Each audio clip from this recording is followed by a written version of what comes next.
Nobody I ever did that glow. Oh, it's my nigga Patrick CC right here. Love him.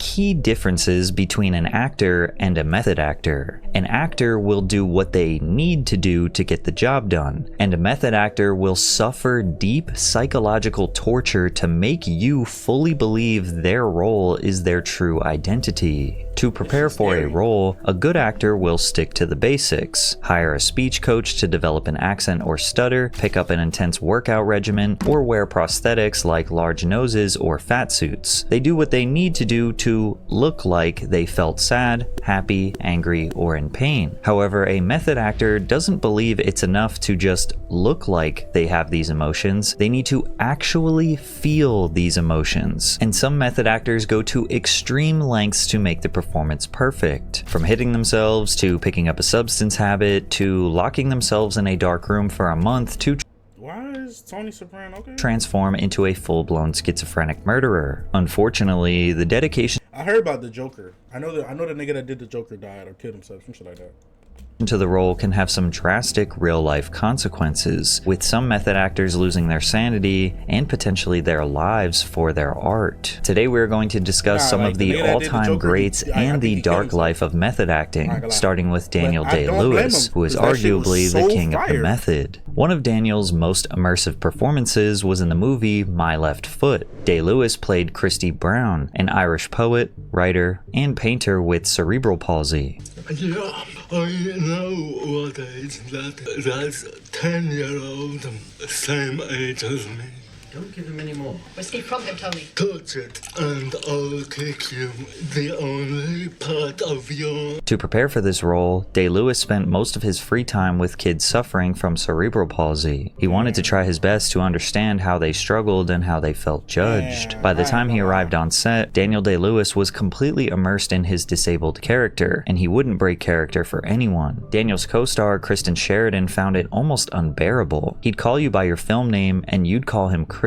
It was madness. You'd be feeding him and wheeling him around. During the entire film, I only saw him walking once. Lewis's madness would pay off, as this role earned him his first Oscar for Best Actor a year later. However, this was not the end of method acting for Daniel Day-Lewis. He would continue to go to extreme lengths to embody these characters he was hired to portray, focusing on the smallest details that some might argue are not even necessary. For example, in his role as John Proctor in The Crucible, Day-Lewis built a 17th century house for himself only using mid-century tools. He built the rest of the set while remaining in costume the entire time, and he even lived in this replica home without running water or electricity for the duration of the film. As Hawkeye in The Last of the Mohicans, Day-Lewis would not eat anything unless he hunted it down himself in the Alabama wilderness. To Daniel Day-Lewis, method acting isn't really a choice. If he This nigga crazy, bro. They trying to be like, oh, this nigga got great. This nigga crazy, fam. is not able to be a part of his character's insane, world, brother. he believes he won't be able to act at all. I can't say for sure that it necessarily helps me or helps with A British nigga, they're fucking what I'm insane. doing. But I believe that it they're does. fucking I have a insane. strong I belief bet that it you all his does, and movies that's English roles really... too. That's all that Like matters. So pure, that's not all that English, matters. And but American. beyond that, Charlie, I'd say that it's as much to do with Accent roles. this whole thing. There's the beginning of this, the life of any individual piece of work begins with a compulsion of some kind. mama. And Writing, necessarily acting, you share that directing. with the director, otherwise you might as well stay at home. You have a shared sense of I wonder if they're gonna have Tony Soprano on here. urgency I ain't gonna to lie, tell I gotta that see story. that. And this unleashes a was curiosity such a good that it's actor, very he hard to became part of the satisfy. mob. And that curiosity leads Or you he- into all kinds they of can't even strange Tony. and unknown places. It really seems to me to be part of the pleasure of that work. You hang on. Make some of the greatest movies in history, like Gangs of New York with Martin Scorsese, or Paul Thomas Anderson's There Will Be Blood. Louder, say it louder! I've abandoned my child! I've abandoned my child! That boy had to abandon his jet and go deadbeat just so he could say this bar. Imagine my boy! Although his approach to method acting has made him an industry legend, Day-Lewis's creative process takes an unimaginable toll on his health and well-being. Between films, he's known to disappear for months or years before taking on another role, usually refusing to share what he's been doing during that time. He feels that the method is probably necessary for his acting. However, in his rare interviews, he has said that performing can be taxing and it forces him to take breaks to stay grounded. The way in which I'm able to enjoy the work most seems to mean that I then have to stay away from it for a while. What Daniel Day-Lewis is describing is a common feeling among method actors. He was just lucky enough to strike a balance where he could always find himself again. Although for some actors, removing themselves from a role isn't so easy. Like when Jim Carrey basically lost his sanity and truly believed he was possessed by a dead artist named Andy Kaufman. But real quick, if you're busy but still want to eat the shit movie was more easily without the meal, it might not have clearer star than most actors or comedians could possibly dream of. And while he might not have claimed to be a method actor, he often heavily immersed himself in most of his roles. Over time, he felt that identity was an illusion, and he was done playing a game he saw as completely meaningless. It's not our world. None of this is real? Nope. So you're just passing We don't through? matter.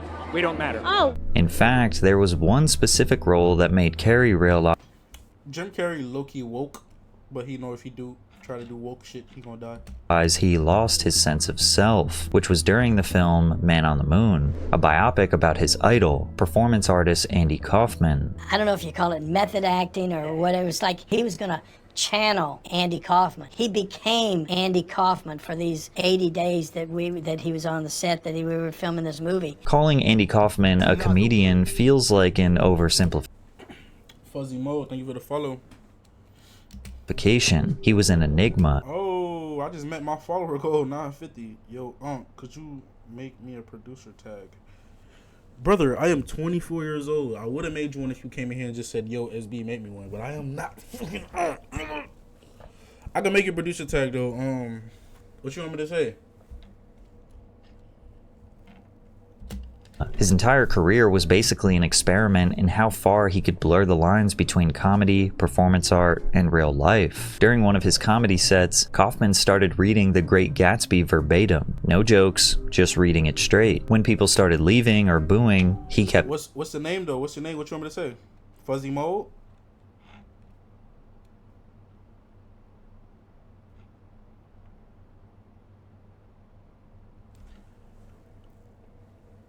Fuzzy Mode on the beat. This shit taking over.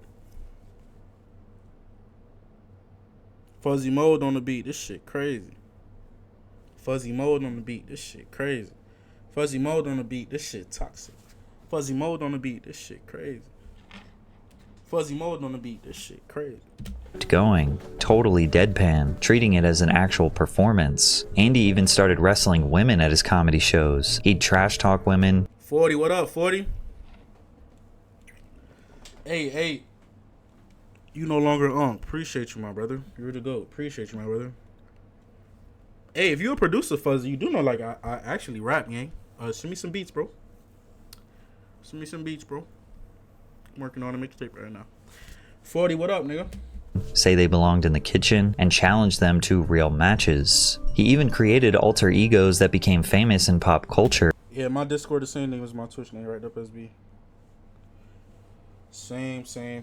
Hey, Glow, you want to join? Actually, I ain't gonna do it right now. The most prominent one was Glow, you should join my irreverent Discord. lounge singer Tony Clifton. The character was a chronic smoker and drinker who would show up at random events or television shoots with prostitutes. To add to this confusing performance art, Andy Kaufman's longtime friend Bob Zmuda would often play Tony Clifton, making some people believe Clifton I'm gonna send you the link.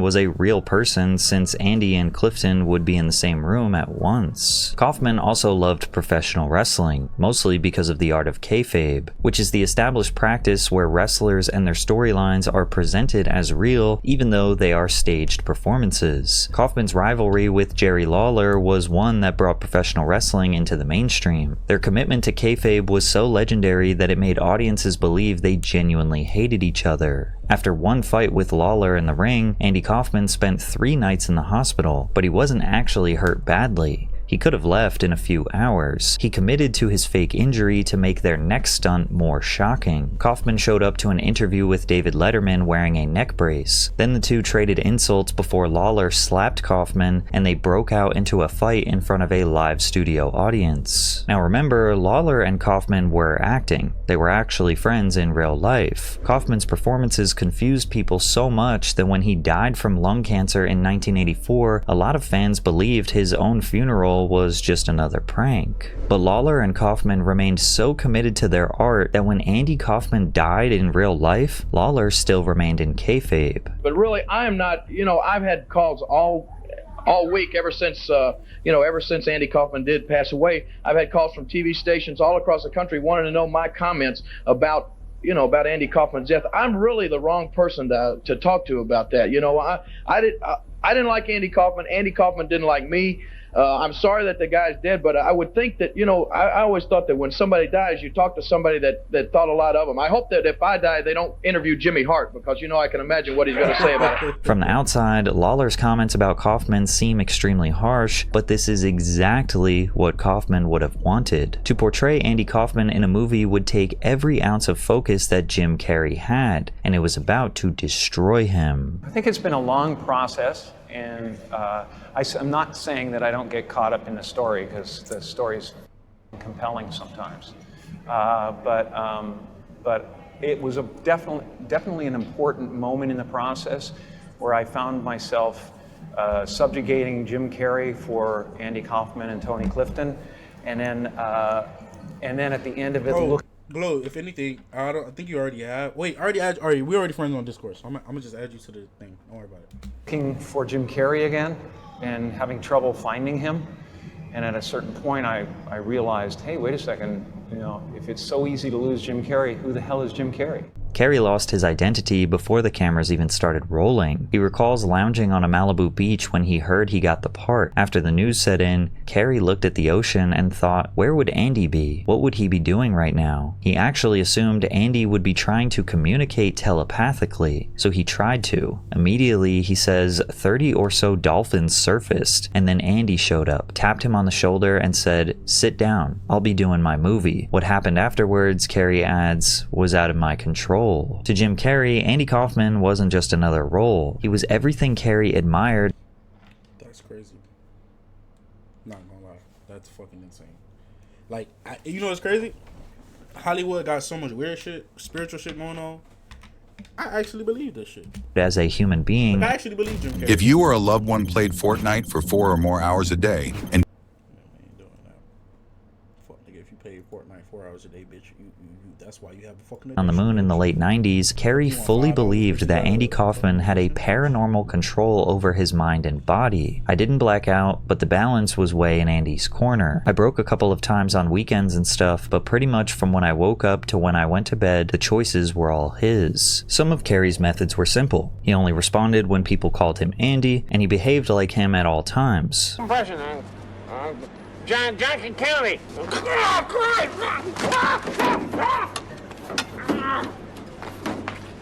But then he started taking it much further. Carrey threw temper tantrums like Andy, showed up late and drunk to set like Andy, refused to say his lines like Andy, and he even disrespected and talked back to producers like Andy sometimes did. The entire cast were forced to hang out with Carrey's version of Andy Kaufman and his alter egos for the next 4 months, which led to some of the cast feeling like Carrey was a total nightmare to deal with. Man on the Moon. Oh, it was challenging. It was not easy. He was great, but it was tricky.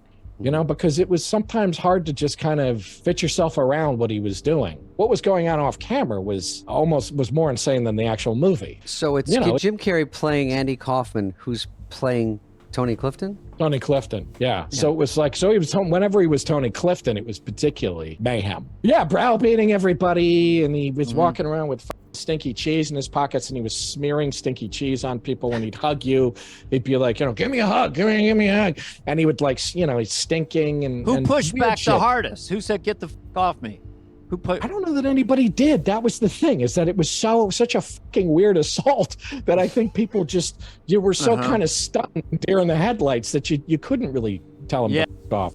We're just like, okay, because it was just sort of it just occupied the whole room. Jim was so unbearable that Universal refused to let the behind-the-scenes footage get released because they didn't want the world to think that Jim Carrey was an asshole. The very first time I saw him, we were on the set of Universal Studios, and all of a sudden I see, bam! This big glass bottle of juice or orange juice or something comes flying through the air, almost hits me, and I'm like, what the heck? And I look over, and there's Jim Carrey, dressed as Andy Kaufman. He says, "I'll get you, Lawler!" And then he runs inside the trailer. On more than one occasion, Carrey actually hung out with Andy's real family on the set while portraying their deceased son, providing anyone still grieving Andy's loss with closure. He even got in contact with Andy Kaufman's daughter, who never met him, to give her the chance to say, "I love you." Luckily, the family was supportive of this, with Kaufman's sister saying, "He wasn't being shticky when he was being Andy with us. He was almost trying to give us a gift." At the time, Jim's performance was controversial. Critics, cast, and crew were unsure if Jim was just doing what was necessary to accurately, artistically represent Andy Kaufman, or if he was just kind of being a dick. Unfortunately, Jim Carrey is far from the only actor to push things a bit too far. Some actors embracing the method lose control almost entirely, creating performances that cause serious harm. Like when Val Kilmer decided to transform into the Lizard King of rock and roll and was accused of giving a young actress lifelong trauma. Val Kilmer was one of the most famous action movie stars in the business, starring in massive hits like Top Gun and Tombstone. But nothing could have prepared Kilmer for his role as Jim Morrison. Morrison was the frontman of The Doors, a 1960s band fueled by sex, drugs, and rock and roll. But like a lot of artists at the time, the drugs got the best of him, and he always had a difficulty holding it together. I'd like to do a song that, or a piece of music that's just a pure expression of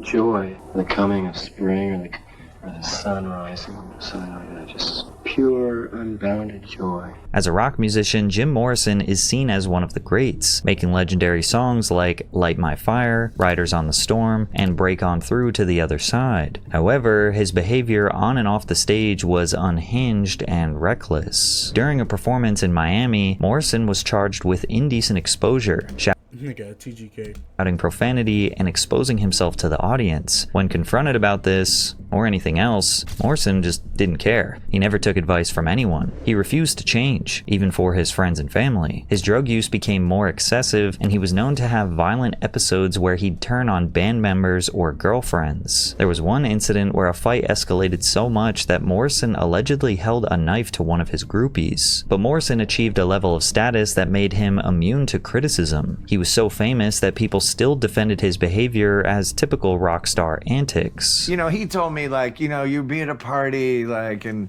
it'd be the most beautiful chicks and the best drugs, and everyone's, feeling it. And then Jim Morrison would show up, shove someone down the stairs, and then go lay in the street until the cops come. He goes, "That's bullshit." He, f up the whole scene. And I was like, it's kind of cool. I mean, it's kind of punk. Morally aligned or not, nobody deserves to go the way Jim did, as Morrison's drug habits sadly got the best of him, and he died at the age of 27 of cardiac arrest. To become Jim Morrison, Kilmer locked himself away and memorized 50 songs from The Doors to perfect his voice, which is a major feat considering most actors just lip sync in fear of doing something wrong. Kilmer then dressed like Jim, walked like him, and moved like him for months until he matched his mannerisms perfectly. But to capture Jim Morrison's unpredictable behavior, Val Kilmer felt that he had to embrace everything that Morrison was, and this took a really dark turn, especially when it came to how Kilmer captured Morrison's controversial relationships with women. Val, how did you survive the making of this movie? Because really it was as much as a survival as just being an actor, with all the things you had to go through. Yeah, movies usually are about endurance, prayer, drinking that carrot juice. I didn't get seduced into his style of living, but had to and needed to for the role to be as disciplined as he was in his escapades. He was a very disciplined drinker, as much as he was disciplined artist. I mean, he was looking for inspiration every second of the day. Meg Ryan said it kind of got to her after a few months a little bit, the darkness and just the... Well, I too, I'm provoking. She's getting hammered, so that hurts. As much as it hurt to do it, it hurts to... Why do so many people find it hard to break out of...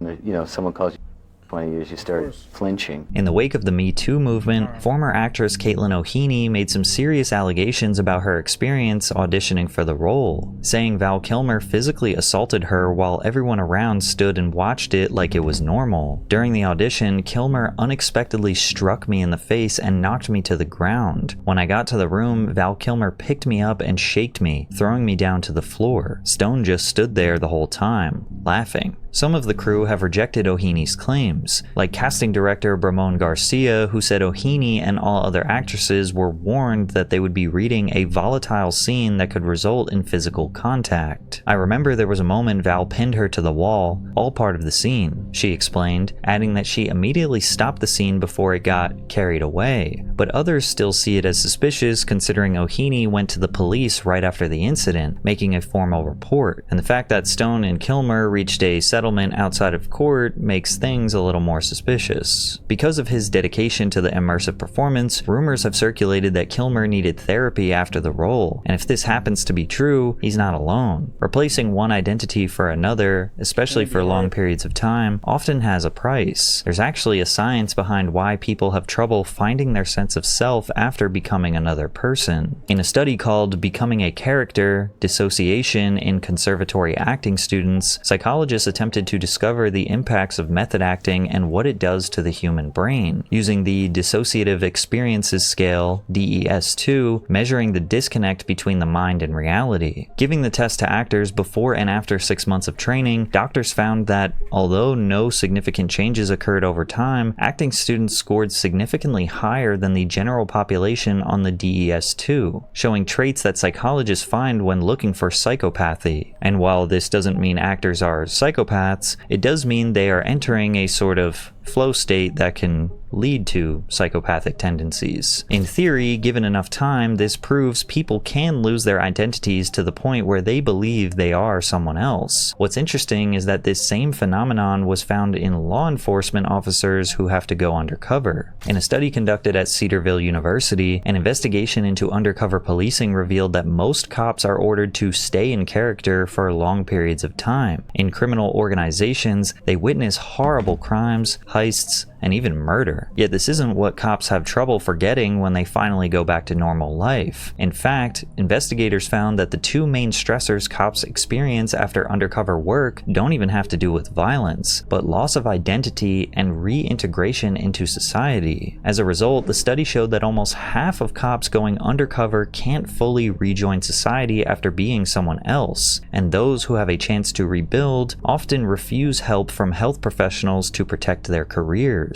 You can imagine the difficult choice these method actors have to face: stay in character and lose your sanity, or go to therapy and admit that you lost your identity acting. It takes a deep psychological toll on those who do it, which is especially dark when you consider they are mostly doing it for the good of others. James Gandolfini is another legendary method actor who Tony Soprano.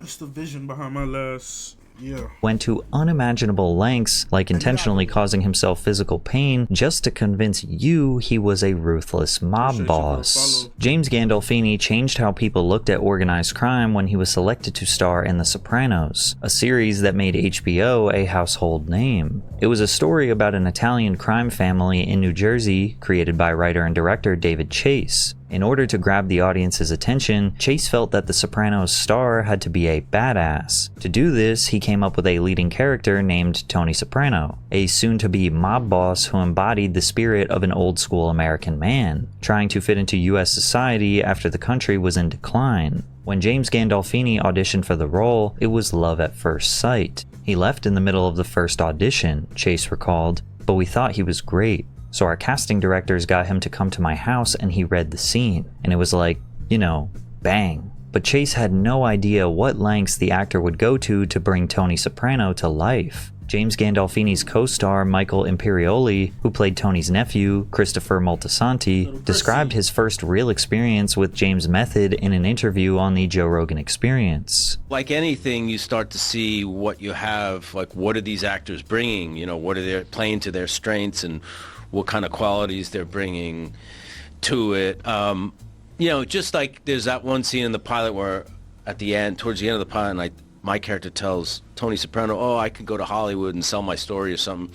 And he, in the script, it was kind of, he was like fatherly, like, you don't want to do that and sell out. You got to stay with us and build a family or whatever. And instead, Jim just grabs me, you know, by the throat or something like that. And it became very menacing and very intimidating. And he really, you know, and I think David saw that and was like, oh, wow, that's the guy. That's the character. That, and it probably influenced how he took the story and how he would write it. But I think a lot of the tone was already in his head, but seeing what the actors were bringing to it, I think, you know, influenced a lot. Gandolfini's presence on screen as Tony demanded your attention. He could be calm and quiet during a conversation, only to become explosive and merciless a second later, especially during therapy sessions with co-star Lorraine Bracco as Dr. Melfi. So you know.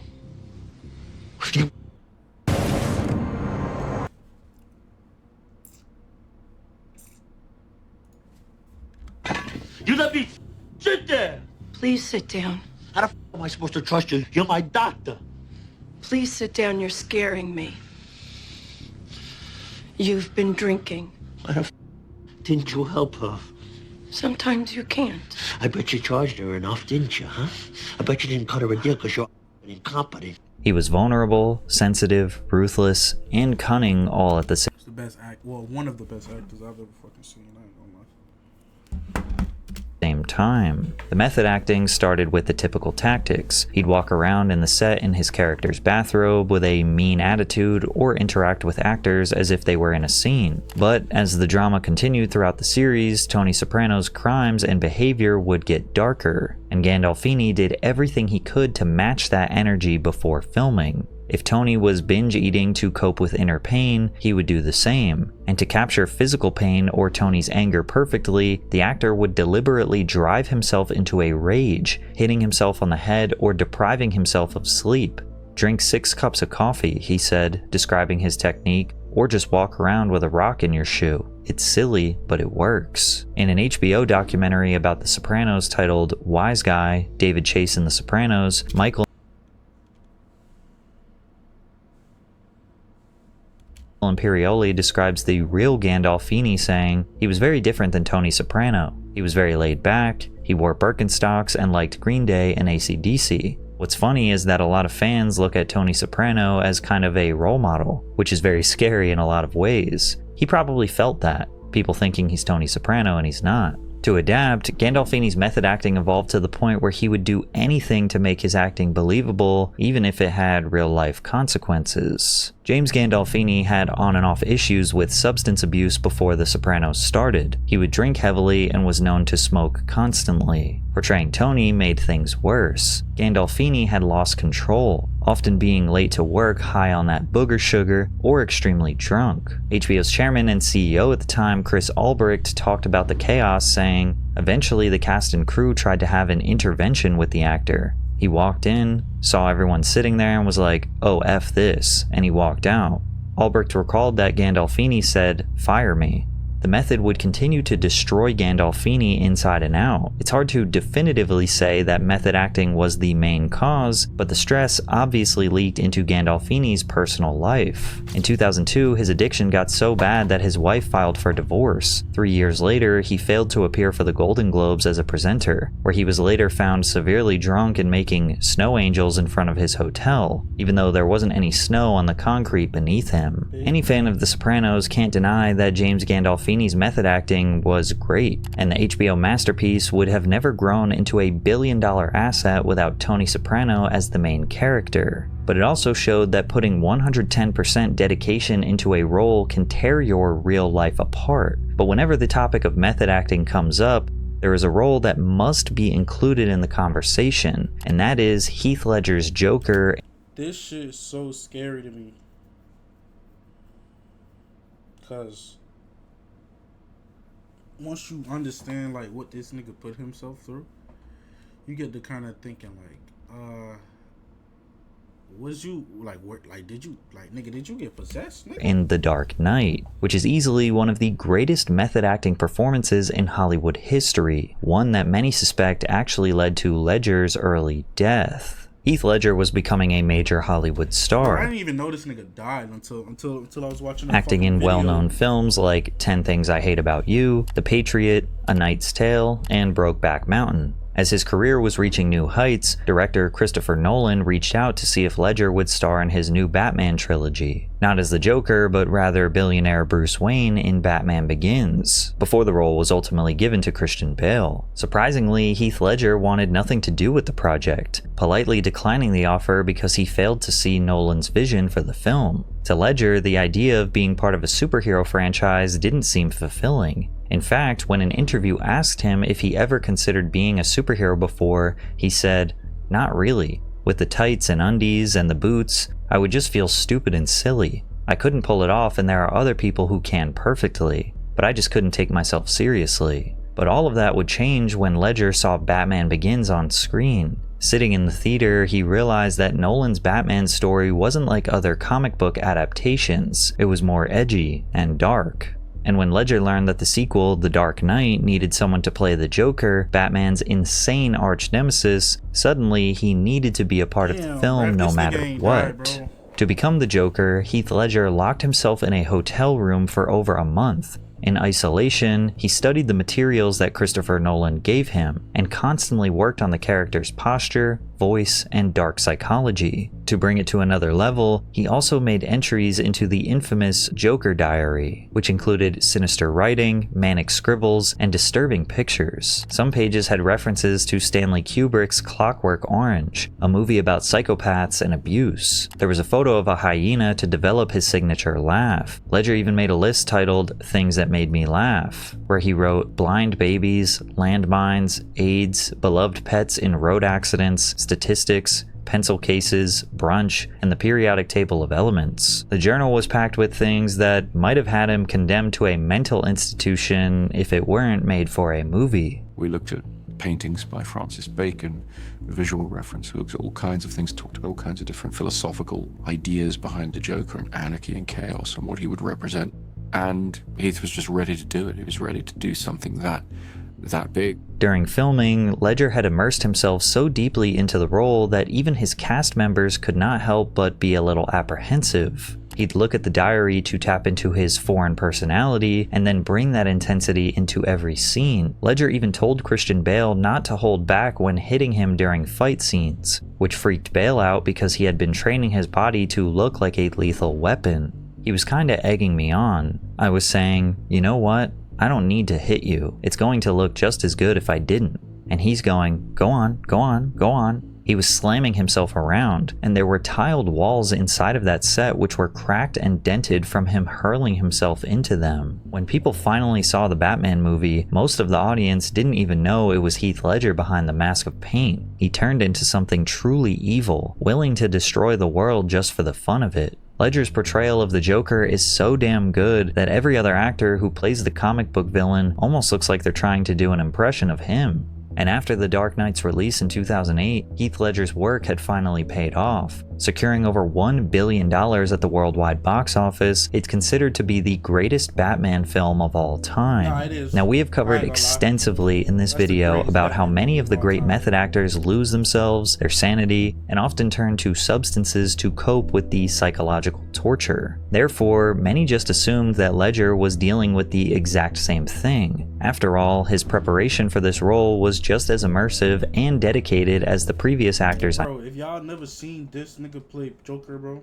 which I'm pretty sure y'all have, but if y'all haven't seen this nigga play Joker, I mentioned. However, one key mistake Ledger made was jumping right into another film role after The Dark Knight called The Imaginarium of Dr. Panarsis. And we know the best way to find balance in this brutal world of method acting is to take time off and recalibrate before jumping into a new identity. Tragically, before the movie's release in 2009, the 28-year-old actor was found dead in his Manhattan apartment. On his nightstand was a new prescription and a bottle of pills. Heath Ledger's death was revealed to be an accidental overdose, but that wasn't a good enough explanation for the people who felt like they lost a living legend. Rumors circulated about whether or not he lost his mind after The Dark Knight. Fans and journalists cited something Ledger had said in a New York Times profile while the movie was still in production. It is a physically and mentally draining role. Nolan's Joker is a psychopathic, mass-murdering, schizophrenic clown with zero empathy. This rumor became fact in the court of public opinion that the Joker role killed Heath Ledger.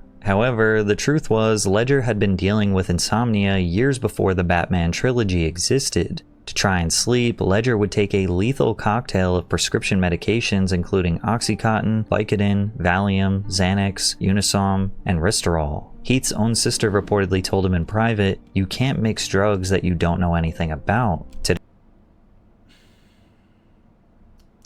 Today, people debate whether or not Ledger would still be with us if he did not take on the role as the Joker. Now, I'm no doctor or medical professional, so we can't definitively say that this role was the